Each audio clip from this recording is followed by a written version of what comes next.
Hei tid, så det atter her vi en nødgen parti av Gjerstamal. Og vi Anja Hansen, som teker opp og redigerer, Ronny Petersson, som teker seg av Jøvnen, Paul Fære og jeg selv, Daniel Adol Jakobsen, vi hjertelig velkommen til henda parten av Gjerstamal. Og jeg Fære, atter spyr jeg Paul, hva du hånd ligger av Gjersta i det.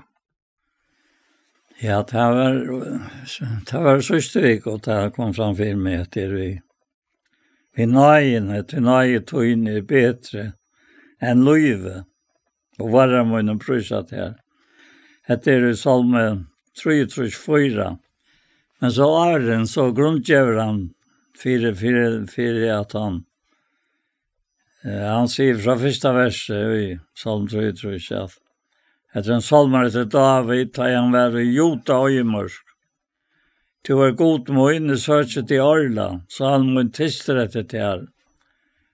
Halte møyne og lunches etter til her i torren lante, som ligger måttlest utan vatt. Således har vi hukt etter der, og jeg halte det om noen. Fire at søtja velte tøyt og dår tøyna, og så til fjøra verset tøyna i tøyne bedre enn løyve. Og varre møyne prøysa der, og således skal jeg lova til her, så langt som livet, og i navnet tøynen skal jeg litt opp henter møyner. Her han ekvelig velfyr. Ja, ta Kjalt man en øyemør. Ja, det veldig sterk år. Ja. Jeg sier at nei tøyen bedre enn løyve. Ja. Det ikke smatting. Det ikke smatting. Nei. Det avgjørs ikke. Varrar møynar prøysat her. Så jeg husker lyst langt ned i eisene. Her som han sier her at som av merke og fite skal salmøyn være mett. Ja. Så ta skil man kanskje bedre eisene sammenhengen ut i at det Guds nøye som fytler hans rasala. Og Guds nøye bæra gå. Det bæra godt knytt at Guds nøy. Her, det som vi gode sjálvon, det ikke miskru igjen. Det ikke negativt. Ikke som drev fra og sier, nå må jeg lukke stek og nå ble det for godt. Ja. Det ikke av slukunas. Det bæra godt. Ja. Så du skil man vel at han frøyst. Og så merke og fite. Det så ikke fire mer ta i knekka og leggene her og for å åte seg enda merken. Han skulle svelge smakka i. Det å beskrive det. Og som merke og fite. Ja. Ja. Jeg har ikke rønt det selv, men jeg ser andre kjørsta. Ja. Og hvordan de frøa seg i merken. Da det endelig var fætre i noen. Ja, ja. Så det godt. Han ligger der inne, og det så rævlig. Det kreft kommer i merken. Til øylet. Ta ferien lykker som inne her som nesten alt stever fra, og i bøynen noen her, og ut fra bøynen noen. Det jo her blå over ramlet. Ja, akkurat. Så at Herren, han visste hva han sier til han, lukna i seg, og akkurat vi en brygg om en brøvår. Og så får han enda inn og i kjønnelæge og sier at konan, hon broren, og medvaren han, altså. Så mynten av, Så nu särsktes han nøye, at hon har gjort noen til. Vi ikke langt og i alt noen. Vi fremmant, vi utlendinger, vi søking kommande. Altså, allt talar om at han skapninger som han gjør det, og installerar jo i okken, kan man godt si. Vi har lært honom. Han allt så godt. Allt som og i okken. Ja. Personlig, altså. Ja. Ja, att det är så störst. Ja. Och att vi har så öla torfast vi fäta då. Och vi kunde inte ha torfast vi har tagit emot då. Ja, just det, ja. Så tar vi där vi själva tar i onkel kommer eller vi kanske vi själva komma vi när stora gåvor till onkran. Och nej det ses undan hade allt förnäck va. Jag hade kan inte ta emot hade förnäck va. Ja. Och så läs kunde vi alltså vara i fyra så storlekan och i nöje godsa. Ja. Vi har förnäck att gå va. Heter. Men det är ångat förnäck. Nej. Jag kan man nämna lottarna för att säga att tar vi så han kommer ner och enklaner och vi så Abraham och sen tvåsa vettar och tar han så färar en fär så för Abraham vi honom och så ber han för lott och han ändrar ner att touch och rättvis och i saltma så ska han inte vara lättja. Och tar vi var på utom Jörskvall så kom han där framme och så lämnade det av firmer. Att Herren gör det så näck fyra att bjärga in och rättvisa lott som pyntes då godlösa appordet torra och i Soltman. Och hur han sa han och bjärga i honom. Ja. Ja, hade jag för mig till också om att vers som jag vet inte var inne i senast eisne. Ja. Jag brukar ta det här ur Filippe Braun ur kapitel. Ja. Vi läser 12 och 13. Ja. Och 13 säger till Gud att hans virkar och utifrån bära vilja och virka efter gav vilja sin. Och så säger han ger allt utan att knarra och utan att ivast. Så tid kunne være lytaleis og rein, og lastande bøtengods, mitt ui rengvørgari og øvjari att, så tid vysa tikk om middelen tarra som himmeljøs og i heimnon, og halda fram år lusens. Ja. Ja? Han tror akkurat det, ja. Ja, og hvis så også månen i middelen til som Paulus lyser her, Ja. og så lotta, Ja. så ja, gamle saltmalen ikke engang kommet i gildet og i lott frem i døvene. Akkurat. Og så kommer du jeg skreie vid de gamle saltmalene, hver og det bare var krøv, og ikke nek hjelp, og slett ikke hvis du ikke levde opp til krøven, ja.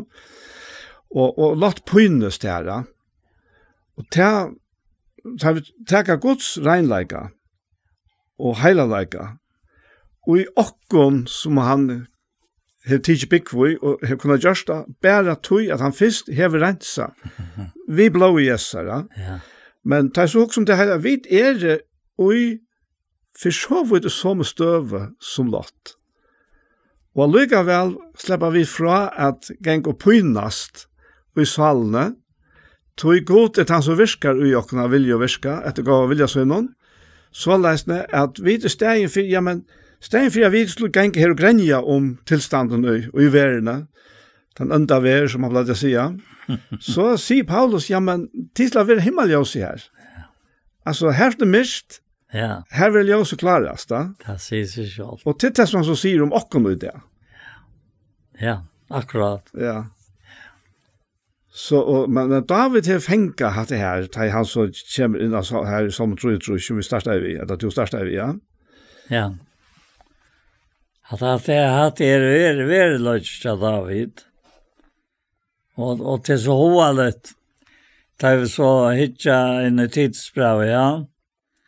Her i tidsbrev 2.11, til nøye gods åpenbæra. Alle mennesker til freds. Og hon vinner okken opp at nokta godløse og innaveralt i gynter, og det var samlige rattvist og godlig heimlån som nå med han vet vanta.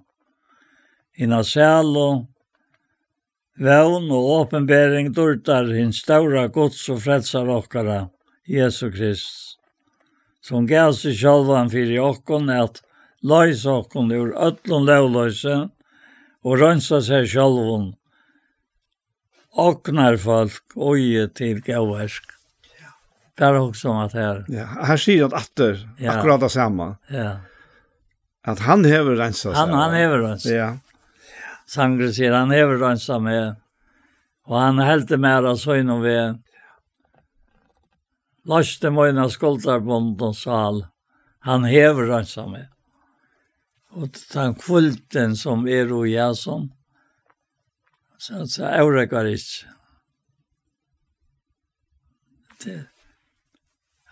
David säger det här, han är hooked efter honom. Alltså, han är en så långsel. Han måste hitta. Och det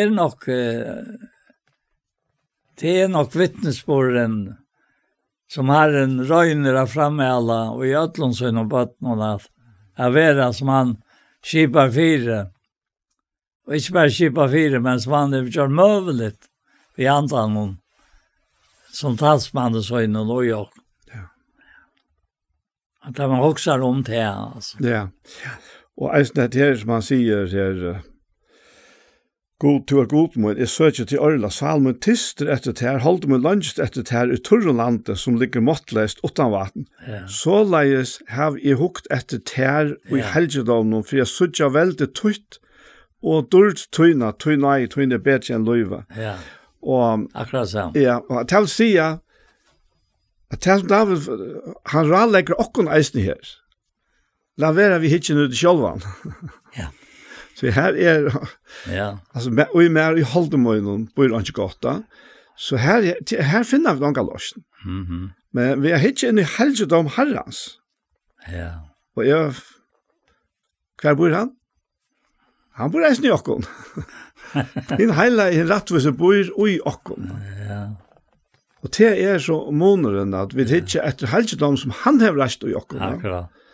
Og ikke etter tog fallna, tog omøvelige, tog som omgang tog kommer å klare seg, og som allikevel alltid kan være arrogant og ha størst. Jeg leier til han frasøkene ut av Facebook og morgen, jeg kunne ikke lade være. Om en av mannen som helt møter ombord, og så coachen som hjalp til honom. Og managen heter fraget der røyna for ilt i mannen, så han var så ilsen til det. Altså, nei, jeg framkallet det. Og så ventet han øyna til å skaffe, øyna tørne til å skaffe, og så. Så fikk det ilt ordentligt ved han. Og det var med i enden av Maltøyne, så det skulle han sitte seg litt nær, og så for det kropp upp på den leitaren. Og han banna i dem. Stender i svargrønsen. Og så, og hin får svartast, han som alt møter, han sier han ikke han til han får opp. Så han vil ikke lade hinna mørsa til han. Men ta i det kasta snøre, så drev han sin opp og brekte i det. Og så det ikke fører båten. Og så fører han til nere i lokalet. Sier vi han i ser spørsmål seg. Og i det. Og han gikk og græt om hvordan alt enda ikke har sett han. Så sier han spørsmål seg hver. Det var her i lokalet, sier han. Hva var det? Det var en som helt det møter vi med. Og så stiger jeg med møte noen.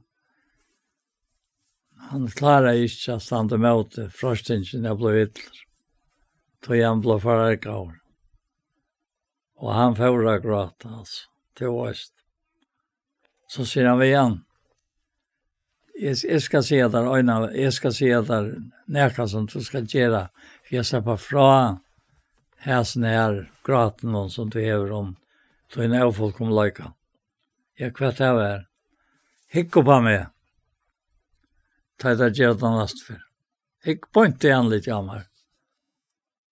Så skal du søtja næka som ikke høyres, men det sast. Og så Och så checkar några vakter. Jo, så första tar till att dra på helt igen. Och han stannade i ötten och avsavast. Och det var akkurat som i tanken om morgon. Det stände här i 17 grint bra 4, 2 vers när god till anten och ett lärren rant. Allt vi som vi omkom för anled någon. Elspeklat årstansa. Det har omskatt sån och mynd. Från år till år som från en annan. Han åkte. Han blev pura betydelse hans av sig. Så dörten har ända skynna. Då visste han att han är i bruk för dig. Och då ber han är inte, han tror det. Han får så. Och han blev fullständigt rolig. På en av vi. Det är han alltid så mot ordet först. Ja. Och det blev så avstilt i lokalen. Hur spelar det till alltså? Ikke en med over, sier jeg et øyneste år, og tar først ytterligere opp, at det snører. Og i hvis det er vær vi ødelig sorg. Ja. Jeg har alltid hatt som vekker. Ja. Og det stendte jo på en at han har tatt av vissa tjenest. Etter tørre nei, vidt av finnes. Ja, som vi sa ikke med. Nei. Och han nämnde till spörsmål så tar man inte rymligt vid det gamla människa som var krossfäst för Kristus. Ja. Ja. Det var spörsmål. Ja. Så tror jag att här ständigt det att gamla människor var krossfäst för honom. För jag synta lika man skulle vara lunch. Så vi skulle inte långt tjäna synta. Och det ramade vers. Ja. Ja. Ja. Helt sikkert og visst. Men det her som Raleigh, han har alle helst kjent røntene fra sin egna løyve. Ja. For jeg kommer til dette løntamal, ja. Ja, så öppnar jag bara fyrt. Tror du, ja. Och där gick jag. Det känner liksom så är vi ska med så där så. Vi tar hans så sig ju. Till oss. Ja. Elbröntare. Det är rätt ja. Kom vi helt moina. Ja. Alltid det strävast. Jag minns då en botcha Andreas som Tone. Han var ju Andreas och han är alltid coach of fram i skarpen och övercoach han. För mig var det så att det har lyckats som en skolnart alltså. Som har ombyggt till en fiskskipa. Och så en dag nu är Walter. Har uppe Walter som går till mjölk då i färgerna. Ett län norr. Och Esrat nu åt klaskar. Och så var det han vi den här turen. Och han orskar inte gänka så jag får bara prata med han. Och han har tog men han blev inte förstått det. Men så spurte jag Anton. Är det kom trycka Jesus? Ja, säger han. Ett bjödsticka för att sätta mig ur kotchen. Jag lägger bara så framan stak, säger han. Så lustade jag till mig att möta vär. Och så det blev jag frälst. Så säger du fortalt för någon av onko. Det var han först. Precis. Och det gläver med över och fyrekommande med över och stottlig med över och dotter lyckas. Vi bara och att jag vet in här. På en försöjning av tjocken. Nanna Chavensela var så blöj vid han och Emma, han döttren, hon var gift vid Harry som rann. Ja. Och det var Appe Harry. Nej, papi Harry. Ja, papi Harry. Till att hon var ur Ältevik, mamma. Jag plattade gänga här runt om detta innan av vattnet. Till så länge sedan. Och så plattade Harry att komma rännande om man bräckorna från Svänkaskare. Och så rann han ett var trutja för. Men det gick ena för alltså. Och så patro då. Att jag kom ett överallt till en arbete ut det var. Det var just nu om mäta det. Hotäknande. I tala I tar han för ur havn ur Kapellen. ja. Ja. Ja, nei, det her løyve som David lovprysar her, en da nøye som som grundarlei under det verla løyven. Ja. Og jeg tykker faktisk at David, han mener vi at dette her avja løyve, en da nøye som det avja løyve, bedre enn til naturliga løyve, ja. Hetta løyve. Hetta løyve, ja. Hetta løyve. Men her ui løyve Det vi drakna lägger vi som löv. Ja.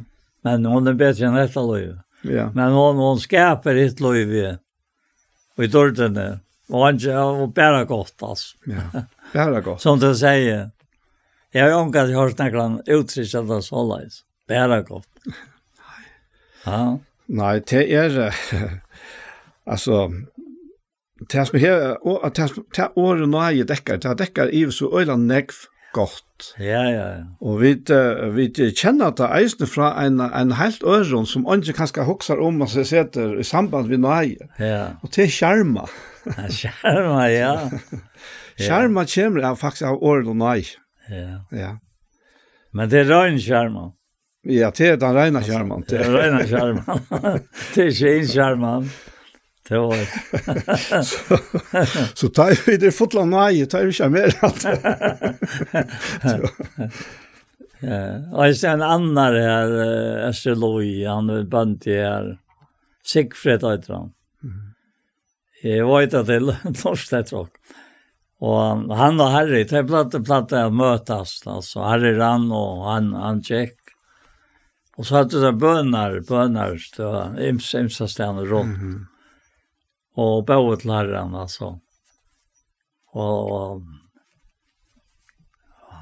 altså, jeg har alltid alt sovet det så vekkert. Ja. Vi tar jo øyne nekva brøver og øyne nekva systrar, som gjør nekva av det, altså. Jeg blir. Ja. Vekkert, om man kan si nøyfullt. Ja. Nøyryk. Ja. Ja. Ja. Og så var det noe annet som løser han av det så nøyene. Og det skal det fære etter til at det som rykelig uttalt giver åkken.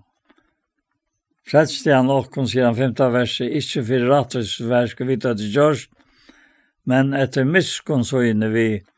Det fyrra, bæge, ente funker, ente norskjene, altså. Og jeg lærte han, som han ryklig uttalt giver åkken ved Jesu Kristi, fredsar åkkara, så vidt rett og kjørt, vi nøye hansara. Så kommer det, skulle jo vevn være arvingar til levet lov. Altså han stedfester at det her. Jeg tjekker og husker om en dag, om vevnen nå for å gjøre oss til skammer til han sier det. Ja, han gjør oss ikke til skammer. Men da jeg så leser det her, så vidt rett og kjørt, vi nøye hansara skulle være arvingar til levet lov. Skulle vi då i vevn, være arvingar til levet lov. Her sier han, altså, sier han da vi åkken, hvordan vi og i vevnene være arvingar til levet lov. Ja, akkurat, ja. Ja. Altså, vi jo i vevnene. Ja. Og henne i vevnen jo ikke bare, man kan si, en ega som håp, og håper ikke at det er mislukkast. Det kjært det ligger. Det vevnen, hun jo et urslit av hele andan. Nettopp, ja. Det han sier til 20 år, om dette vil jeg at du skal vittne ved kraft, så de som og kom til trygg var god, kunne lette seg etter å gjøre gavversk, etter mennesker godt og gøklet. Så her bare han fyrir oss. Så vi skulle være og bedre og knæt. Ja. Nästa vers sier hvordan vi ikke skulle bedre og knæt. Ja, du kan läsa det. Men Butlion 13 och attartöllen och tjätje och klandrum lovuna skall du halda det fra. Tankastryka. Tei og nytteløs og tom. Så tjekk og klanter, det ikke noe som for noe visser, som har noe nytte. Ja, det är alltid så rävligt alltså. Det när han säger här nyttelöst och tom. Människa som gånger vi ränkare lärare ska du visa fra det. Det du över använt han öjna för och öjna för att träd. Så ser han inte det. Nej. Öjna för att träd. Ja. Men han säger här att vi tar sinne Kristus här. Och Filippe han säger att vi lodgas efter kvar när vi sinne lär Kristus här. Mhm. Säger Paulus. Ja. Ja, men det är som natt och däver. Det är som ljus och mörker månen i mitten att eia hetta löv och inte att eia det. Så gott som löv här annars kan vara, det kan man så inte avnokta helt att det kan vara gott och löv på nekka måte, men i mån till hesa nøyna som bättre än löv, så det mörker. Ja, för det. Det är akkurat, alltså, så jag också om att det här vi det gamla sortman och det nutja, så kom det gamla sortman vi kröv någon. Ja. Och säger du måste. Och det var en pekefinger efter och alla tøyna. Men så kommer Jesus, och jag har inte sagt det förra. Han teker pekefingeren och spänner han ut av krossen och näcklar han fast han till krossen. Ja. Så nu är han inte pekefinger. Nu är det bara Guds nøye. Och vi vet här från Rombraun här som Rombraun 2 hade vi nämnt nu nyligen att det är ju ganska Guds som leier till ungmän. Han spyr faktiskt, varst du inte att det är ganska Guds som leier till omvändning. Det är inte pekefingeren till Gud som leier oss till omvändning. Det gör det inte av jötarna. Och då måste Gud göra något annat. Han måste göra något nytt. Och det blev så ta nødje sottmalen.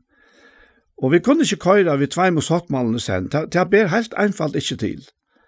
Så henger vi fast ut i gamla sottmalen, hokser jeg. Hokser du ikke om det gamla løyve som ofta tås om. Men det ble klokka gamla løyve, da vi henger fast ut i gamla sottmalen. Og røyna sjálva vi egnar kraft at oppfylla krøvene som loven setter det. Vi stegen 4 at takke måte til løyve som innebär allt det där. Det är att han nutja lövet gör. Det innebär alla de här krövene här. Och han sier det här i Hebreerbrevet, ska läsa lycka till här ösne. Här det han nämnde i nutja meine gusser i tutschen. Han bara tackar för tutschen, vad det kan sända här då. Han sier här ja, vi kan tenke til fra vers 11 i kapittel 2, at en og hver prester stender daglig og gjør tjeneste og ber fram så mye offer fer etter fer, som tog aldri kunne teke bort til synder. Men han, altså Jesus Kristus, hever båret fram ett offer for synder, og hever sjøene vi alle sett seg vi høyre håndgods, og bojer nå best etter fortjene hans skulle ha lagt i foten hans alt skammel, tog vi en offre hever han vi alla gjørst hei fullkommen som halka vera, til vittnar eisne heila i anden fyri okkom. Så etter at han har sagt, hetta sottmann jeg skal gjøre vittei etter teir dier, sier Herren, og etter Herren som sier etter, jeg skal letja lover moinar og gjørstetarra, og jeg skal skriva ter og i syndetarra, og syndetarra og lovbrotarra skal jeg ikkje minnast atter. Og hette ta nøyen som bedre enn det naturlige liv. Jeg har det ene fra en si at det veldig store måneder å gløyme og ikke minnes det. Jeg gløyme, ja, det kommer rett. Jeg sitter og kjenner oppstandet, og så det ikke gløymt. Allikevel, men jeg minnes, ikke minnes. Her kan ungen komme og ta kan ikke fremat. Det han som ikke minnes. Ja, jeg minns akkurat året hvordan sitatet var fra Corrie ten Boom, som hei vært i konsentrasjonsleire, ja. Og så jeg halte hon og systeren som i en tøtje var sita som kopé som en av bølen og tjadamna. Og jeg halte hon kjente først dette her, hvordan den naturlige reaksjonen var. Men hon kom i til han. Men så er onker spørstene at han nå etter. Ja. Altså, hvordan hon heida vi han den her mannen her, om hun ikke var øyelig ark og ytl og hørm i noen. Alt det som han hei gjørst i måltrene og lukket som rundt at reksa forskjellig oppa. Ta skuld til hans svære atter. Jeg hattar minnes det at jeg har glemt. Hattar var flott, ja. Og så er det vi har han. Ja. Han minnes til at han har glemt syndrokkere. Ja. Så tog skulle vi ikke halda fast ved noen som Herren har glemt. Nei, ja. Og synder tarra og lovbrott tarra skal jeg ikke minnast at. Akkurat, ja. Hans den sankren i sa Jesu anleit. Han hugte milta med. Min sal var fyllt ved glede, og sorgen for sin ved. Og natten derfra ventes til ljøsan bjørstan det. Jeg sa Jesu anleit og underfullt var det. Og anleit orst og fævårst. Og jeg minnes dette her sjælen av toften. Og han som milta med her så satt et samband. Hva er det ikke her? Ja. Altså, det var akkurat som en tala, altså. Akkurat som han tala i. Jeg sa inn i anlitt til honom. Ja. Og alt det som frieren som utgjør fra honom. Ja, det altså vi vet hvordan det hvordan vi drøyner at flytja undan en streng og anlitt, ja. Ja. Og særlig hvis vi vet at vi har ikke rett, og så kommer liksom strenge sannleggene. Ja. Men Herren er ikke her vi okkom. Nei. Og han sier her, og lykke til å lese, her i Salm 32, her som han sier, han lyser etter her, han lyser faktisk munnen av mittlen til han naturlige løyve, og så er det nøyene som vi tar oss om. Og han sier her, og hette etter David, og her stender etter David sang og sjæler et han her finner misbrott sitt fyrirgive, og sinnsyn av fjalta. Sjæler et han med i Herren ikke tilåkna miskjer, og som ikke svik i andasøgnen. Og så sier han, altså langt som takte, tærde speinmunne borster, og jeg gav meg løylenga dagen, til det og natt la han til en tunga mer, og lys måtte mun svant borster, som i sommartorsk, ta jotta i sindmunna fyrir det her, og dult ikke skildmunna. Jeg sier, jeg skal jotta miskjer munna for herranon, og to takst borster, sinda skild munna, sela. Og at det sela nok akkurat vi at stegga og huksa. Ja, nettopp. Og så sier han her, jeg kan lese bare, «Tu skal kvar heila og bialt tøyn til stund til å finna, visselig om ta stora vansflår kom og hon skulle ikke noa, tu sjølmøyt, tu fruja meg ur trångt, frels og fagna leder tu vera rundan meg, at det sela. Altså, det en øyne måneder av at vera tarde borster, og så at livet er som frelse fagna i den. Og så kommer det verset som jeg faktisk hukser om, da Herren sier, jeg skal lære til og vise til veien og du skal genka. Jeg skal letja til rå vi at hitja at. Og det var akkurat det som jeg gjør det ved kotsjene. Ja. Han hukte jo henne. Og jeg sa i Jesu anledd, jeg skal lære til og vise til veien og du skal genka. Jeg skal letja til rå vi at hitja at det. Det vil så si at det at sjalt om, altså alle har synda og fattas dorgos. Så her er ungen, og i tilstanden er ungen moner. God gjør unga moner tog, ja. Men så er få av seg synda skuldene, som han byrjar ved å si, at særlig han med over i hever, Herren ikke tillokna miskjer, og som ikke svik i andre synda. Det er ikke det miskjen ikke framt, men Herren tillokna han ikke. Ja. Hvor kan han gjøre det? Det kan han gjøre vegna offer Jesus. Ja? Og ta jo videre her. Ja. Da kan vi frukt hitja inn i anlidet av Herren. Sjalt om jeg kan minnas at møvlig skreft som jeg har gjort jeg tøyner, altså, for jeg kan ikke en gang enda for jeg har lengt etter det. Men jeg slipper fra at jeg ikke etter det. Så han råkner ikke vitt han lukket vel, da. Og i stedet kan jeg leve og i sin frelsefakner nå. Og det på enge. Og så sier han, hvor er det her? Og at det blir 18 måneder i midtelen til han naturlige løyve, og så at det nøye løyve som David lovpryser her, som tror ikke. Han sier det beint at han sagt at jeg skal legge det av i hitje at det, så sier han, være ikke som hester og multer, og ikke vidhava, prøye tarra teimar og boksl at tvinga til vi, annars kommer de til ikke nær. Det vil si at livet vil ikke i nøye løyvnån, ja, så vi nødt til at være stort av boven og reglene, for at det kan være noe som helst skylda.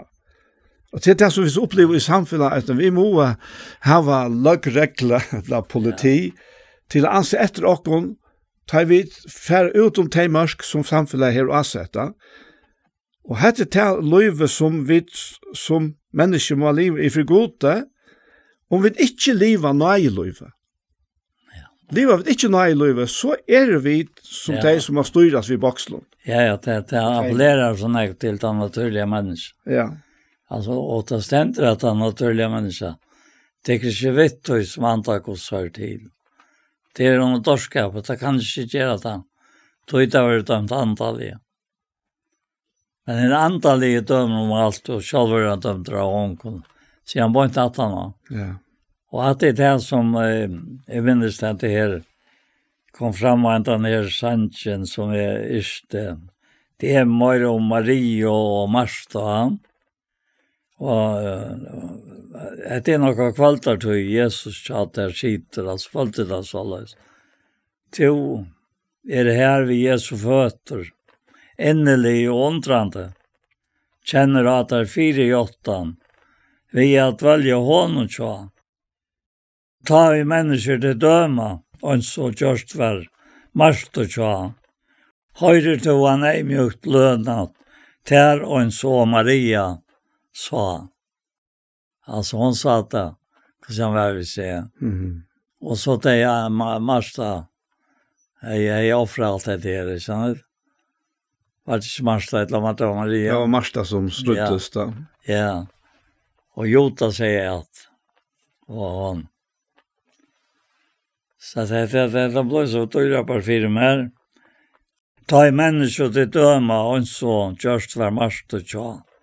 Høyre til han mjukt løna. Det og så Maria sa, Jesus teg alla kære, og han sier sjølvan, gjottande, sier vi tar høv og herrar, vita tid og i teg og med, handa kvinnan, suttjen gjør det, nå hon 4 røyka i, moina gjøre for vi skunde, lika mot, hon salva i. Altså, dette kommer bare nere i røyne, hvis man ikke rett og slett sammen. Og jeg minnes disse siklingene av at døme rævlet. Så det ikke sjokkere oppgave å døme mennesker. Nei. Slett ikke. Slett ikke. Nei, det har gjort ikke. Og jeg har alltid selv vært at jeg kanskje før være nok så dømende, men så kommer jeg ta fram for meg. Ja, hvordan slipper man vi av å være fordømmende, ja. Og ta Sverige vi tog. To mer gavst og en første kærløk. Talar Herren milt til moin. To mer gavst. Det hjelp meg. Det var en standande, altså. Til døms her tar jeg og tar det om. At det var støyne kvinnerne som var tidsen og i håret, ja. Stand her, og Jesus skriver det i hjørnet. Og hvordan viser han være, altså, han som vorstammeren, han. Da han svære i at han har tykken som 8 sint. Han kastet første støyne. Ja.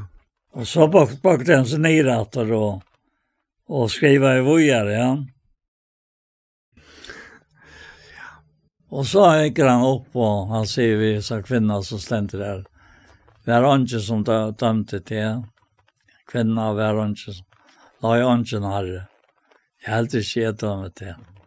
Färra stäs inte så långt. Och för en friare år. Ja. Och för en nej. Alltså det är bara att uppleva skriften här. Och där själva. Alltså han är. Som om att vi var lycka. Jag och andra kvinnan. Och männen som han täppte. Ta oss ner och i halten. Ja. Sant? Ja, ja. Alltså att det är sådär så här vi är sitter alltså. Men kan och nu bara kommer det bara. Mm. Du läser om Mariam och Marste och så framvägs det. Du läser Bruno och så upplever du det så här händelserna. Och kvar är det är anten som tortar till Kristus. Inne i hjärtamån. Han är där till det samma. Teker av kärlek och gods som höjs ner där. Och så ser han vers. Och så fer det ut. Och nu är han inte avförst. Nej.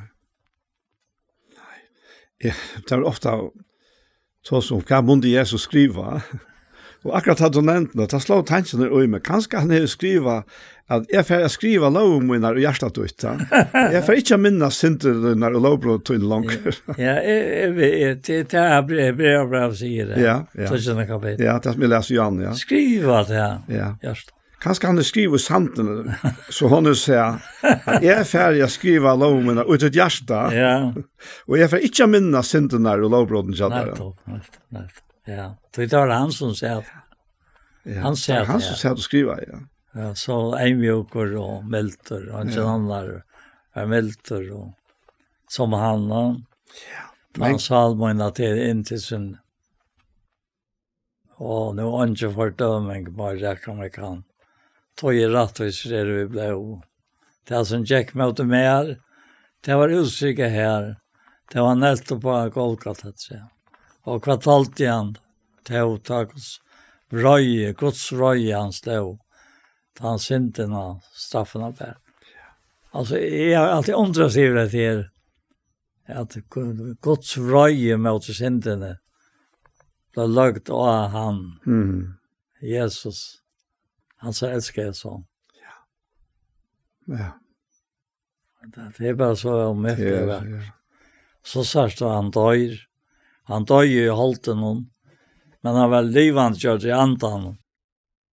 Og jeg vet at god til anten, og at vi kunne ikke avspekla noe annet at vi lever i antan. Men ikke det skulle vi være anten.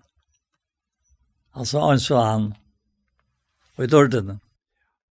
Dørta likam. Ja, og i dørta likam, jeg sa han. Og til det antallige likam som vi får her.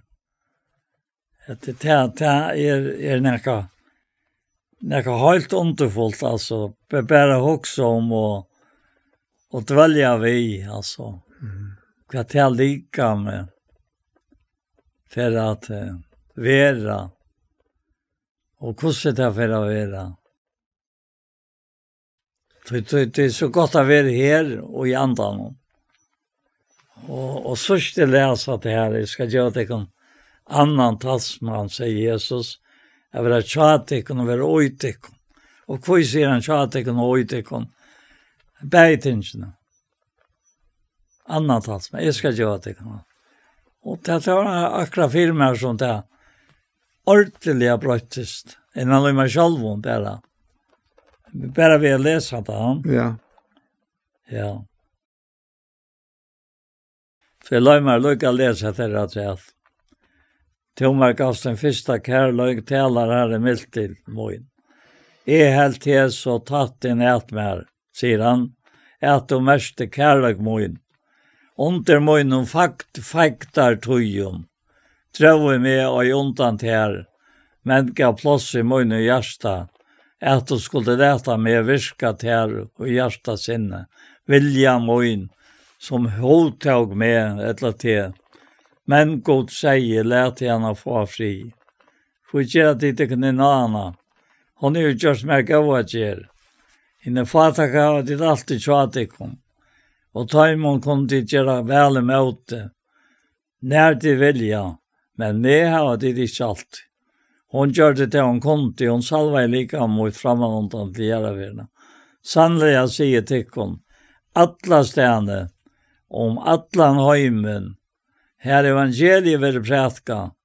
Skal øysene til hon har gjort være omtala til minne om henne. Men Marskos 14, 16, så har skrivet han i rundt til sløtt ikke anta.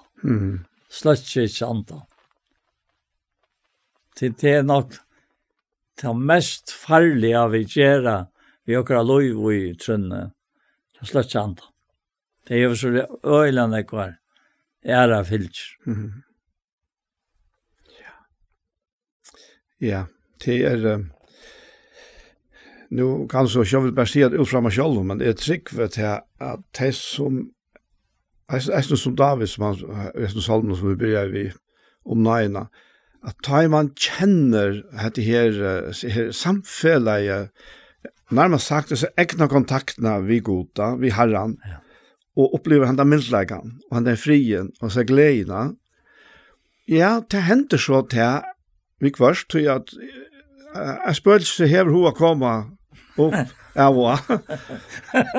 og så er det noe som, det er så kjeilet. Ja.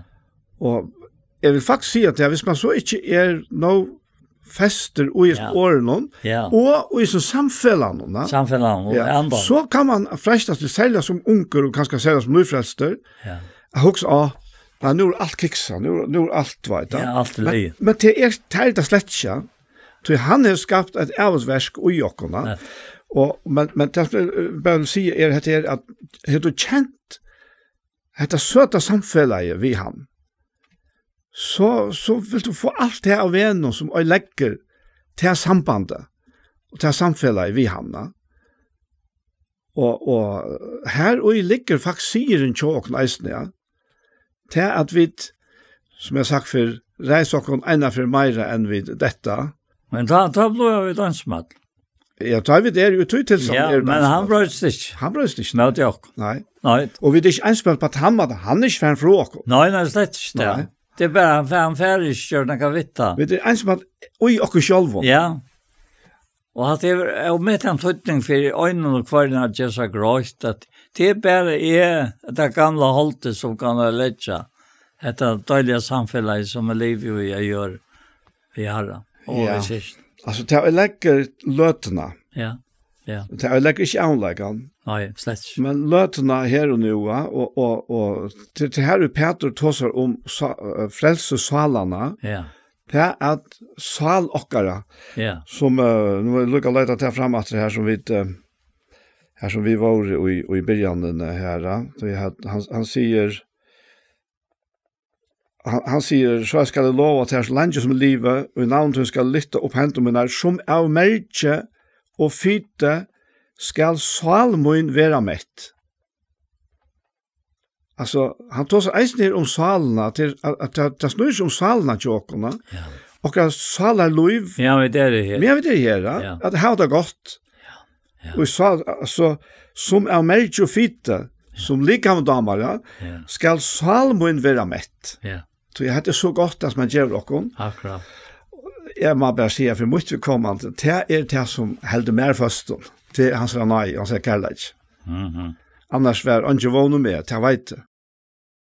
Här har vi så. Här har vi så valt för mig själva. Men så är det en hans trofaste han som kallar i tickon, han ska göra det vi alltså. Det är inte, han gör det. Men så är det här min innerliga avhöjtan. Ja, jag finner det nog kött. Men alltså, min innerliga avhöjtan och allt som är tryggvande, ja. Det är det här att lära hela antan släppa att turta göra Kristus och i tunn liv. Lära han, akkurat som vi läser här i Jesus brand och i Filippe Braun. Kärlig Jesus Braun har läst om att på andra vårstans. Jo. Åpenbara till kunskap om se att skilja vånarna och vi vet det kallar det till hur ryker ut ord arvran så är och hur jag medlar stor kraften så är som jag kommer virka. Och så tänker han då med att som tar Kristus röstes. Jesus säger att han skulle ta inte allt någon men blir livet gjort till antan. Og hvis en Kristus, Jesus, eller Kristus, Jesus, han røys opp. Torta gjørt vi okkon ødlån, altså. Ja. Altså frelst og rattkjørt og alt. Røstestand. Det er godt vært han som sa til at alt gikk ut. Akkurat som han selv har sagt. Da. At det er så merkelig at man fer inn og i at det her kamertvitt og datorer natter. Men det kan være pointer som vi sitter. Ja. Og det kan enda være med han til å tale et eller annet leser han. At så kommer det her. Og jeg har alltid kjent at det her rommet, vi var for nere i Kjattlaren nå, og det her rommet var også godt. Men med dette rommet er lykka som var rommet i Järva, er sannhet. Ja. Sånn som vi leser om. Og det kjever en fri. Så Herren er her. Ja. Og hvordan tøtninger mye det er tryggva til at han er her. Og hvordan sannførende det er at jeg tar ut av hesa tjeneste, jeg har speklet til dansere, som jeg sa vi ikke mot. Nei, vi har sett dere leser fra en skammelig løgnegøtten, til handferd ikke orker så ærlig, ja. Nei, vi har ikke sannløkken åpnet frem til hele vi til. Samvisk og hver menneske blir det til å møte dere. Og at vi er så ofte, jeg skal ikke være langer nå. Det er det største som jeg har opplevd, antallet seg. At tror tidsen vi inn og ut til som Herren gjør, som om det var han. Så det du kommer ned i 4. kapittel, så sier det etter 5. at om det er nere Kristus, er han nødvendig skapninger. Og vi det da sendte på i sted Kristus her. Som det var godt i amen til vi også. Vi blir jo i sted Kristus her, og så at vi godt. Og det er så utrolig omfattende. Du har gjort det til åt ved Kristus. Og feiren ser til at det du først, eller det du erst, ja, så erst du sendte på i sted Kristus her. Det var det største ut. Ja. Ja. Det är akkurat det. Alltså, det är att leva bei ui og av Guds nøye. Det man kan si at han velger Guds tjeneste. Ja, det er det. Det er ja. Han vi kunne godt halda til at tjene god noe som oppnøyelig for oss, men det ligger ikke at i planen. Det ligger at lete han slippe at liva i okkona. Ja. Og man kan si at det beste av øtlesen er at han er givet det fullkomlige for ikke til øtl. Det er øtl kunne takke motlesen er. Eier til her livet som Jesus har vunnet i okkona Golgata og som han lever ut ved hele andan i okkona. Ja, det gjør han. Ja. Ja. Kan du begynne bønsen vi okkona, Paul? Herre, takk for at vi jeg har sittet her, og det kjennes så daglig, Herre, men og lunges etter som løtt noen, men samtidig kjenner vi det. Jeg tog her. Og det tog her, Herre. Og det tog som færre å kunne si at det som vi har sagt. Så kunne vi ikke kjenne prøysa der fire. Ondre av Golgata.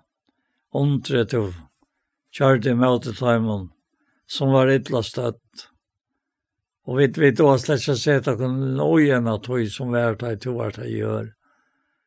Hvordan det alt var handfærdig, herlige, etter lovene, og ikke og i andre gods. Men vi trøstende menneskans. Møtet her som helt seg kunne halta lovene og samtidig være en så mennesker og han ber seg alt som mennesker og han. Dette taler største min herre, det skulle vi ikke. Vi som tøyner på at nøye et helt annet liv, som Kristus i åkken vænder der inne. Takk for det og signa til så. Og kontroll som sitter her og et lukker her og alt det som virker vi i Jesu vers. Og takk for alt i Jesu navn, ja. Amen. Så hesen parten av Gjerstamal kommet enda, og vi får at takka for åkken. Og vi Anja Hansen som teker opp og redigerer, Ronny Pettersson som redigerer Ljøve, Paul Fære og jeg selv, Daniel Adol Jakobsen. Tusen takk for hesfer. Parstar av Gjerstamal som har vært, der kan du finne av YouTube om du leiter av Iktus Sjøngvarsp. Og hese parsten, han kommer eisen av å lagt det her, og han kommer eisen av å sende av Skjei Kristelig Kringvarsp. Så en affær, tusen takk for hesfer.